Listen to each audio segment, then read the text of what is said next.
Olá meninos, boa noite, tudo bem com vocês? Galera, é o seguinte, infelizmente hoje a gente não vai ter como se reunir pelo aplicativo, né, para a gente debater a nossa aula, mas para auxiliar vocês, né, para nortear vocês na nossa aula de tuberculose, né, nossa primeira aula aí relacionada às doenças de clínica médica que a gente vai trabalhar é a tuberculose, né? Essa aula já encaminhei ontem para vocês, né? Aí agora essa aula que eu estou mostrando aqui é o slide, né? Trabalhando cada parte da tuberculose, né? A gente vai ver que a tuberculose é uma doença transmissível, né? E é uma das doenças mais antigas, né, da atualidade, né? Isso eu falo a nível de Brasil e eu falo a nível de mundo, né? Uma das doenças mais antigas do mundo, tá? E se engana também em pensar que a tuberculose ela é apenas pulmonar, né? Mas as pessoas também ela pode desenvolver tuberculose fora do pulmão, né? Tuberculose que a gente chama de extrapulmonar. Por exemplo, a pessoa ela pode desenvolver uma tuberculose nos ossos, né? Ela pode desenvolver uma tuberculose no cérebro, ela pode desenvolver uma tuberculose no pescoço, né? Mas a tuberculose, a sua ocorrência mesmo dela, é quase que 98%, 99% é no pulmão. Dos casos que acontece, né, a tuberculose extrapulmonar é uma porcentagem bem pequena, né, de acontecimento. Beleza? Aí eu vou passando aqui e você vai acompanhando os slides que eu te mandei, certo? Para você acompanhar isso aqui em tempo real, tá? E olha só o que diz, galera. A história da tuberculose, né? Uma doença infecciosa, né? Causada pela bactéria Mycobacterium tuberculosis, né? Ela remonta, né? A mais de 20 mil anos atrás. Olha só, galera. Olha a história que a tuberculose tem, né? Ela tem aí aproximadamente, né? 20 mil anos atrás, tá? E olha só como é o nome do bacilo, isso é questão de prova, tá? Qual é o bacilo da tuberculose? Ele é chamado de Mycobacterium, tá? Mycobacterium tuberculose, olha aqui, ó. Bem aqui. Mycobacterium tuberculosis. Ele é o micro-organismo, né, causador da tuberculose, é o nome dessa bactéria, tá? Ele é também chamado de bacilo de Koch, tá? Mas por que, professor, ele é chamado de bacilo de Koch? Koch foi o nome do camarada, né, que descobriu, né, a bactéria, essa tuberculose, né, essa micobactéria. Por isso que é conhecida também como bacilo de Koch, né, que foi o nome do camarada que descobriu essa doença, tá? Domesticação de animais. Antigamente, pessoal, a tuberculose ela só dava em animais, né? Ela não dava em ser humano. E a partir da domesticação de animais, né, quando o homem ele começou a trazer os animais para criar dentro das suas casas, né, como por exemplo, cachorro, né? Antigamente as pessoas começaram a criar animais e foi nesse sentido que começaram a surgir os primeiros casos de tuberculose. No período neolítico, né, foi um período que começaram a descobrir que a tuberculose também ela atacava os ossos, né? Então por isso que a gente tem que ter em mente que a tuberculose ela não ataca só o pulmão, ela ataca os ossos também. É uma doença que desenvolve uma caquexia, que de acha é isso, caquexia, nada mais é do que o emagrecimento. Se vocês forem observar, a pessoa que tem tuberculose, ela fica magra, né? Ela tem uma acentuada perda de peso, tá? E ela foi conhecida, né, como uma peste branca na Revolução Industrial, né? A gente viu lá na saúde pública a peste negra, na peste bubônica, e a tuberculose ela foi conhecida como peste branca no período da Revolução Industrial, né? Quando a gente fala da Revolução Industrial, a gente está falando ali de um momento onde as pessoas começaram a sair de suas casas, né, do campo, e trabalhar em grandes indústrias, né? Certo? Bora continuar então aqui, ó. Olha só, nos últimos anos do século XVIII, tuberculose era considerada uma doença romântica, olha só, idealizada das obras literárias e artísticas e identificada como uma doença de poetas e intelectuais. Então, antigamente, pessoal, as pessoas, né, hoje a gente já perdeu, né? Se a gente for olhar uma música no dia de hoje, ela não retrata muito bem a sociedade, né? Às vezes esses artistas, principalmente funk, eles criam uma música aí, hoje está no máximo do pico, né? Amanhã ela sai da moda, então ela não tem tanta importância. Mas antigamente, pessoal, os poetas, né, os intelectuais, eles, através da música, eles expressavam, né, a tuberculose, né? Eles mostravam da forma que a tuberculose atacava a pessoa, né? A questão da própria caquexia, que a pessoa perdia muito peso. Então, essa situação trágica era relatada através da música, né? Através dos poetas e intelectuais, tá bom? Olha só, Robert Koch anuncia a descoberta do agente causador da tuberculose, né? Foi como eu falei, o bacilo da tuberculose, chamado de Mycobacterium tuberculose, mas também chamada de bacilo de Koch, porque o descobridor dessa bactéria é chamado de Robert Koch, né? Cientificamente denominado de Mycobacterium tuberculosis, né? Em fins do século XIX, a doença passou a ser qualificada como um mal social e passou a ser relacionada às condições precárias de vida, em que estão presentes, né, inúmeros fatores, entre eles as moradias poucas ventiladas, né, e pequenas para o número de moradores, a má qualidade de alimentação e falta de higiene. Né? Se a gente for prestar atenção, a tuberculose ela vai afetar essas pessoas principalmente de baixa renda, né? Aquelas que têm moradias onde eu tenho pouca ventilação, né? Onde eu tenho muitas pessoas morando em uma pequena casa, né? A questão da alimentação, também a falta de higiene, essas pessoas serão mais acentuadas, né, acometidas pela tuberculose, tá? E desde o século XIX a gente observou que o tratamento da tuberculose é higiene dietético, ou seja, para tratar a tuberculose, pessoal, a pessoa ela tem que manter uma boa higienização, né? Quando eu falo de higienização, eu falo da sua casa, eu falo da higienização corporal, né? Eu falo uma higienização de vida mesmo, né? Quando eu falo de dietético, eu falo de nutrição, né? A pessoa que desenvolve um quadro de tuberculose, né? Ela não tem que parar de comer, né? A gente sabe que a pessoa, um dos sintomas que ela apresenta, né? É não apetite. A pessoa não sente apetite, mas olha só o que diz o tratamento aqui. Higiene dietético para a pessoa ter um tratamento rápido, né? Vou até colocar negrito aqui, pessoal, para vocês ficarem ligados. A pessoa precisa obedecer um tratamento higiênico dietético. Precisa ter cuidado tanto com a sua alimentação, né? Quanto que para sua condições de higiene, certo? Aí eu vou passar aqui para o próximo slide, né? A doença tuberculose é uma doença curável, né? Que pode evoluir para formas graves com necessidade de tratamento dos pacientes.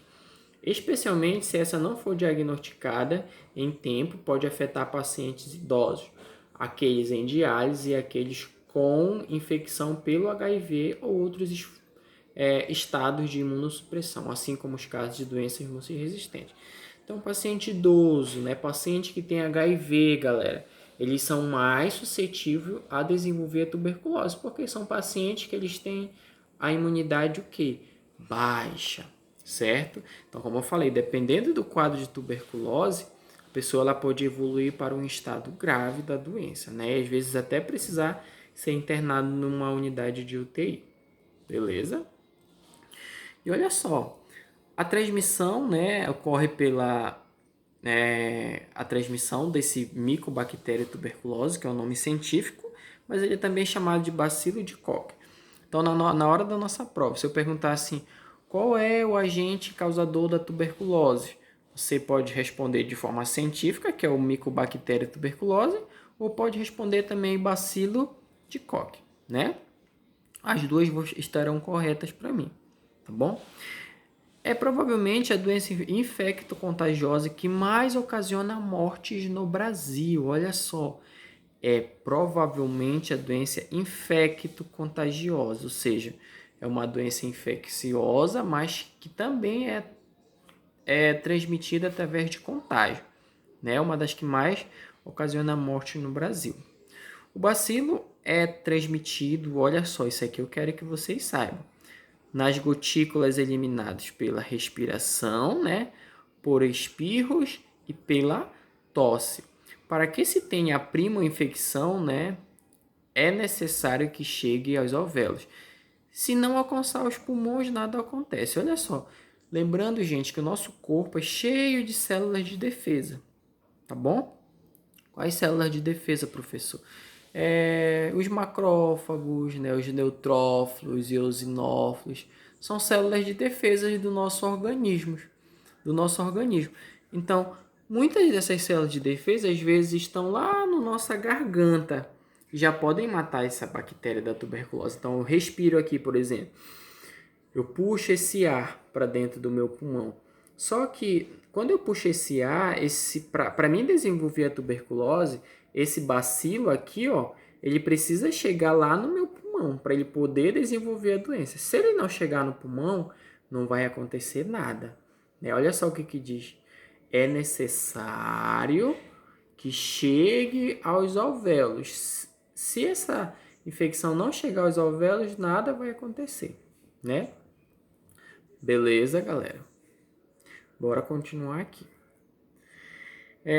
Ou seja, vai acontecer se teve a prima infecção, né? Que é aquele bacilo da tuberculose chegou no pulmão, né? E olha só o que diz. Uma vez infectada, a pessoa pode desenvolver tuberculose, né? Doença em qualquer fase da vida, né? Os doentes bacilíferos, o que seriam os doentes bacilíferos? São aqueles que estão fazendo a transmissão dos bacilos. Isto é, aqueles cuja baciloscopia de escarro é positiva são a principal fonte de infecção. Ou seja, a pessoa fez lá a baciloscopia, né, que é o exame de escarro para ver se ela tem tuberculose. Eles, galera, vão ser a principal fonte de infecção da tuberculose. Então, o paciente que vocês vão atender com tuberculose deve ter muito cuidado com eles, usar máscara, né, usar os EPIs para a gente poder aí estar prevenindo a doença. Olha, como eu falei para vocês, né, a tuberculose ela é tanto pulmonar quanto extrapulmonar, beleza? Aqui, né, a gente tem alguns sinais e sintomas da doença, né? Tosse crônica com sangue, muco, né? Bora ver outro sintoma aqui. Suor noturno, a pessoa apresenta febre. Olha só, galera, principalmente aqui, ó, perda de peso. Ele tem perda de apetite, ele não tem vontade de comer, paciente com tuberculose, e como consequência, né, se ele não está comendo, ele vai ter o quê? Perda de peso, né? Ele tem dor no peito, né? Uma forte dor no peito, ele tem fadiga, mas eu quero deixar claro para vocês. Essa dor no peito ela vai surgir mais quando o paciente ali já tossiu várias vezes, né? Essas dores no peito elas vão ficar acentuadas, certo? Aqui, olha só. Pessoas com esses sintomas, vários deles ou associados ou isoladamente, devem procurar um posto de saúde o mais rápido possível, pois o tratamento é gratuito e deve ser iniciado imediatamente. Tá? Então aqui a gente está caracterizando a evolução da doença, olha só. Como é que vai acontecer? Quando a gente fala da evolução da doença, é como ela acontece, né? Ela vai acontecer quando ocorre, né? A pessoa não consegue bloquear o bacilo, né? Ou seja, teve a primeira infecção, esse bacilo conseguiu chegar lá no pulmão, né? Aí ele vai desenvolver a tuberculose. Ocorre quando a pessoa não consegue bloquear o bacilo, né? Ele vai se dividir, ele vai romper a célula, que eu só falo de célula de defesa, em que está fagocitada e provoca uma reação inflamatória muito intensa em vários tecidos à sua volta.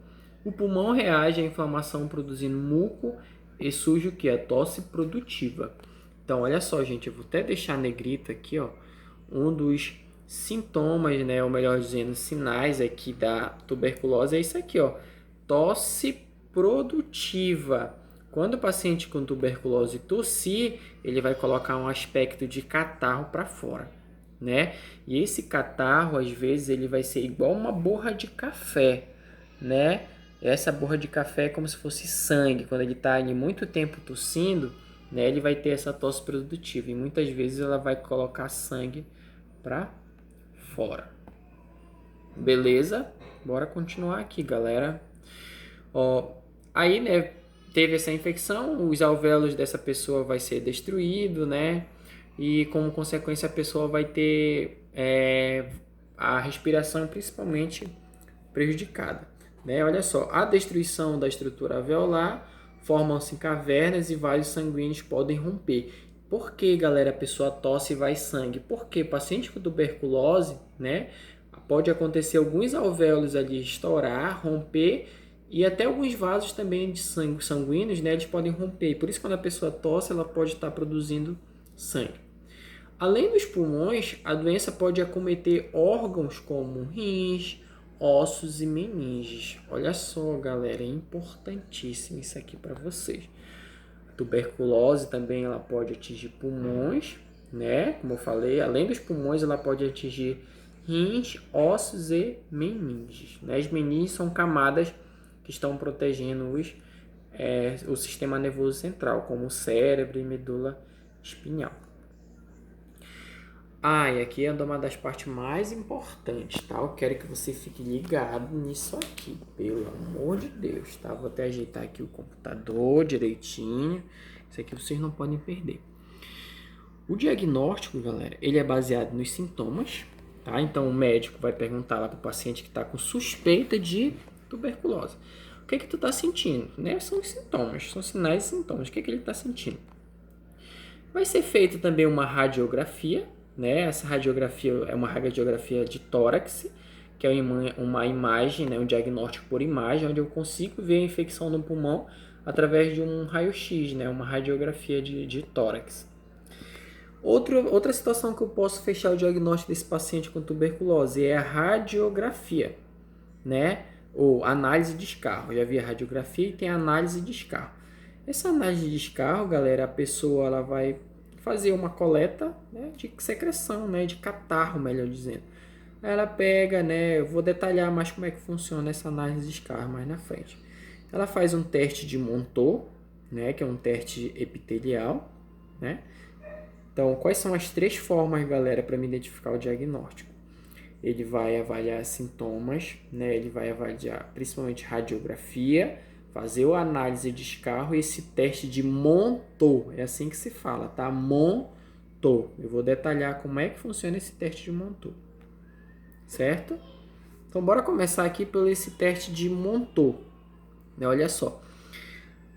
Tá escrito aqui, ó, tuberculinas. O que a pessoa pega? Tuberculinas, pessoal, são alguns, como se fosse um pedacinho de micro-organismos da tuberculose, só que não vai causar doença na pessoa. A gente pega essa tuberculinas, né, a gente vai injetar na pele da pessoa, né? Olha, tá aí 1 ml dentro da pele, na região intradérmica, né? Aí qual é o objetivo disso, pessoal? De injetar essas tuberculinas na pele? É para avaliar se a pessoa foi exposta, se ela teve contato com a bactéria da tuberculose ou não, né? Avalia a exposição prévia ou não. Quando eu injeto essas tuberculinas na pele, vão correr para lá células de defesas, né? Vão correr os macrófagos, né? Só que o que acontece? Se aquela área, galera, ela ficar inchadinha, né? Onde eu administrei essas tuberculinas na pele, se ela ficar inchadinha, né? Tufadinha por um tempo grande, a gente diz que aquela pessoa ela teve contato, né? Ela é um paciente tuberculoso, né? Ele está com quadro de tuberculose, né? Se ficou inchadinho, voltou ao normal depois, esse nosso paciente não vai ser um paciente que tem tuberculose, tá? Então, se ficou inchado de forma rápida, depois sumiu, a gente chama de PPD negativo. Se ficou inchadinho, né, aquela camada ficou inchada por aproximadamente 48 a 72 horas, a gente diz que é um PPD positivo, tá? Então, só para frisar isso aqui, galera, é administrado em região intradérmica da pessoa tuberculinas, né? Essas tuberculinas, quando entram na pele, vão correr para lá para combater células de defesa, que são os macrófagos, né? Esses macrófagos, eles vão fagocitar, né? Se ficar inchadinho aquela minha pele, lá onde eu administrei tuberculinas por 48 a 72 horas, perdão, o paciente ele tem tuberculose, né? A gente chama de PPD positivo. Agora, ficou inchadinho e depois sumiu, a gente vai chamar de PPD negativo, tá bom? Esse é o teste de Monteau que a gente fala. O outro teste é a análise de escarro, né? Que a gente chama de baciloscopia. É aquele escarro que a pessoa vai coletar, vai colocar num potinho, né? Ela dá lá faz aquela melecada bacana na garganta, né? Esse pote ele vai ser identificado, né? Vai encaminhar o paciente para um local isolado. Antes ele vai lavar a boca, né? E fazer uma